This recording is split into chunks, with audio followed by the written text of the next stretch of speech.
Maar eerst even naar Johan Visbeek. Misschien op de camera, misschien een beetje inzien, maar op de foto's die er hingen nog. Mooie zwart-wit foto's, maar net al in een zwart-wit Johan. Wat hoe heerst? Zwart-wit of toch wel de wisseling? Ja, hoofdzakelijk wel zwart-wit. Dat had wel mijn vakken. Hoe lang fotografeerde je al? Nou, ik heb mijn opleiding die in 2006. Heb ik opleiding die van de fotovakschool in Apeldoorn. Ik fotografische farmjouwing. En toen ben ik begonnen van mezelf. Muziek en nog eens muziek? Het is een soort muziek, maar ik werk ook voor reclamebureaus. In Duitsland heb ik werk voor reclamebureaus. Maar ik heb een hoop werk voor Jens Ritter. Die hing het daar. Ja, vertel dat verhaal. Het is een bijzonder verhaal. Ja, die bouwt gitaren. Basgitaren en gewoon elektrische gitaren. Hij verkeert de gitaren Prins, Bono. Grote jongens, hè? Ja, de band van Beyoncé. Ik speel het mooi. En ja, die heb ik toen getroffen. Ik documentaire over hem. Ik fotodocumentaire. En toen ben we naar New York gegaan. Had hij me uitgenodigd om erin te gaan. Daar had hij een presentatie van zijn gitaren. En hij heeft daar een gitaar verkocht.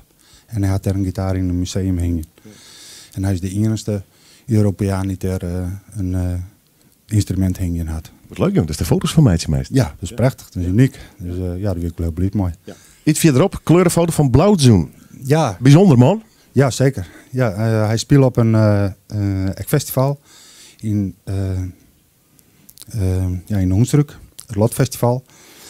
Ik trof hem daar, ik ben daar aan het fotograferen en ja, ik raadde mij aan de praat. En hij zei, nou, dan spelen we in Berlijn. Had ik zin om dat te fotograferen, ik zei, is goed. Ik een concertdienst spelen in Binu, in Kreuzberg. En ja, ik van tevoren ik portretfoto's van hem maken. Ja, hartstikke leuk. Dus dat vaak persoonlijk toch? Ja, het directe contact dat vind ik het mooiste van mensen. Ik ben nu bezig met een serie van die peladen van en de stimulators van de Friese muziek. En daar maak ik portretten voor.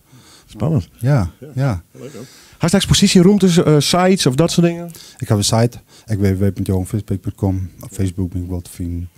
En ja, ik heb 2 exposities in Mayens. Een hele grote niet. Toen hier is in bedrijf, 20 jaar, is hij uitnodigen om dat te exposeren. En toen had hij me vregen om dat te exposeren met mijn foto's.